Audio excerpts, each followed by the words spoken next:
Hi. Hey, Hi. audience. We're here. We're ready. Our weekly Audience. lesson. She's Okay. an actual person, not a robot. Dog. Okay. So we've always heard the argument about that viewing violence on TV causes violence in children and adults. That viewing violence in the media, playing video games, all that violent stuff, it in fact causes, it causes people to become more aggressive, angrier, and just with a greater tendency towards violence. But I think there's an argument to say that violence has existed around, obviously, forever. We've always been violent. It's existed around the world throughout documented history, even going back as far to the origins of America. Back in the old Plymouth colony, Governor William Bradford wrote in his treatise on Plymouth colony, 1620 to 1647, about a man named John Billington, who was the first recorded murderer in all of American history. He was the first person tried and found guilty. He waylaid a man named John Newcomen in Plymouth. There had been apparently a quarrel between their families, and so he killed the guy. He waylaid him and in the woods and killed him. He was later found guilty for that. He was taken to the public square and executed by beheading. And in this public execution, the entire town turned out. It was sort of a town event, as most executions were in those sort of days. And this is the sort of thing that existed before TV, before everything. There had always been an attraction towards entertainment, towards violence as entertainment. I think the most notable exception of that, an example of that, is probably the Roman Colosseum and the gladiator sports. The Colosseum itself held up to, it could hold up to 55,000 people that would show up. It would fill that place easily, and there would be people outside by the bucket load. There would be, tailgating, hanging out, selling their wares. It would just be a major festival event whenever there would be a game. The gladiators themselves, they weren't really viewed as high people. They were lower than soldiers, lower than common folk. They were actually on the same caste system as the prostitutes and the slaves. They were viewed strictly as entertainment and as a entertainment medium. And this entertainment was for all classes, for the rich folk, for the poor folk. Every single person involved in everybody in the Roman Empire could turn out as long as they had money to pay, or certain days they would just have free sports. They would have, and anybody could show up.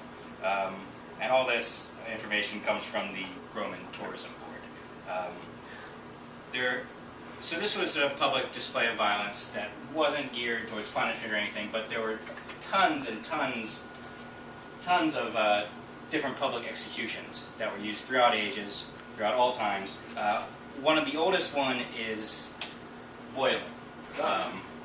It's been used for 500,000 years. 500,000 years. In China was the earliest documented case of it.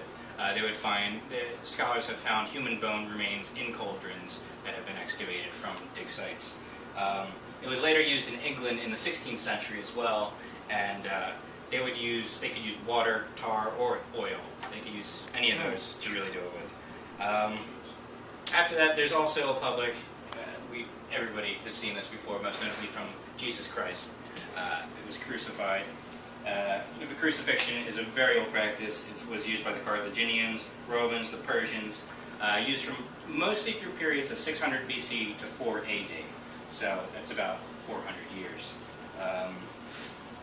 Now, oftentimes these people would be hung up that were crucified. They would be hanged on the crosses and left up there for about 9 days for the public to view.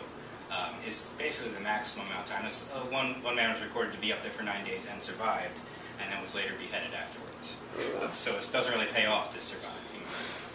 But, I mean, it's definitely a public event. It would send a message across to people, and, people would go out and see them. They'd just be lined along the roads, everything.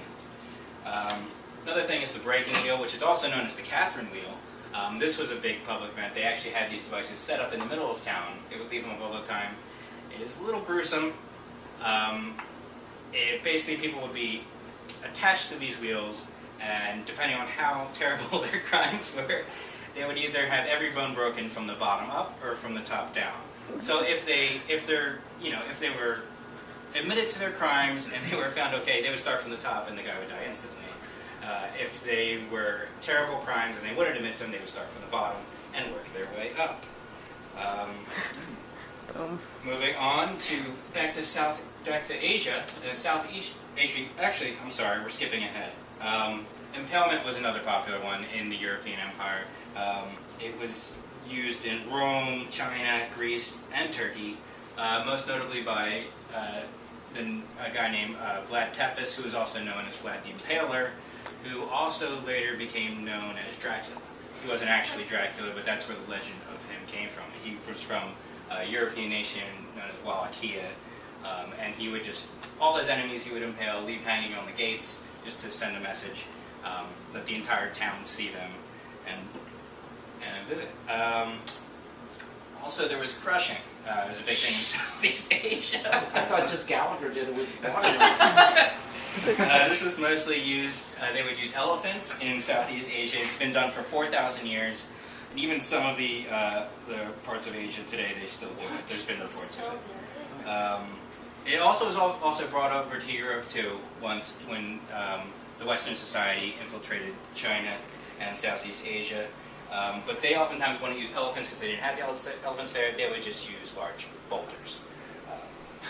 So, beyond that, there was burning, which this is actually big public event. It was used Rome, Sicily, England, and even North America. It actually one of the most notorious cases and well-documented cases of a public execution happened in Texas in 1919. And newspapers turned out. There's tons of photos, tons of pictures. I'm not going to display any of them right now. But it's a very well-documented case of a man named Jesse Washington who murdered Lucy Fryer, who was his employer. So Jesse Washington was burned and lynched in front of 10,000 spectators, which is enough to fill this stadium right here. All these people turned out. It was a big event. They all celebrated. They all showed up, watched this man while he was castrated. His fingers were cut off. He was hung over a bonfire. And he was raised and lowered for a period of over 2 hours. Everybody turned out. They cheered. It was a very public event, and they celebrated like mad people. National news just completely was against this, but local news was all for it. Last example is beheading, which was used by Henry VIII most notoriously, who in his reign of 13,870 days, he managed to behead 72,000 people. Now that's at least 5 beheadings a day, which made a very busy schedule. And this was documented by the Historic Royal Palace Society, which are the people that are basically groundskeepers for all these historic palaces these days. That's where that information came from. Finally, so this violence has existed throughout our culture forever, and sure, it's on TV right now, but it's much better to be this made-up fantasy violence, I think, than going out for these public executions that everybody cries out to see. Now, I'm not arguing that we can't be better, that we can't just lean away from violence, but I think it's a step up, not actually killing people in the streets, and just watching, explosions and gunfire on TV in the latest Michael Bay movie. Thank you.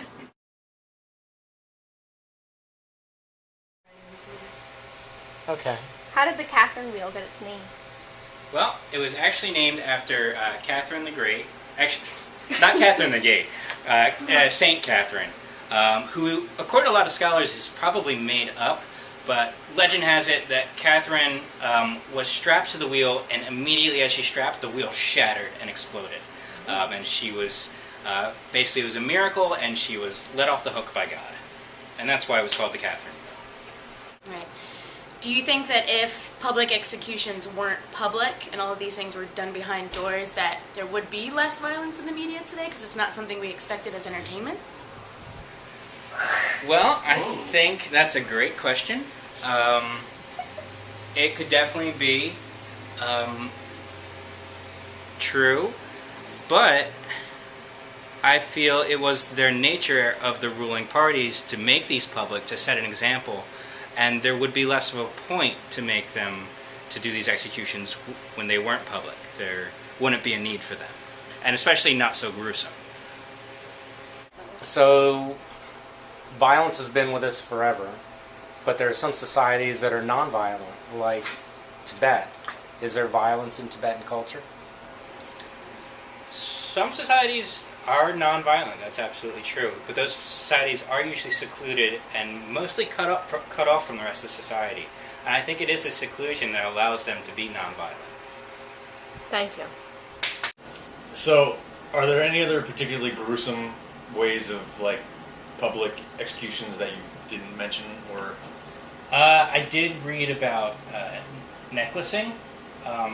It was used in South Africa in like the 1980s and 90s. It's awful. It's basically you get rubber tires, you soak them in gasoline, you actually fill the the inside of them with gasoline, and you light that while it's wrapped around somebody's shoulders and neck. Oh my god. I mean, this is done publicly, this is gross. I don't know, it's a little too recent and it too close to home, so I didn't want to include it. Yeah, that's awful though. Yeah. So that's that.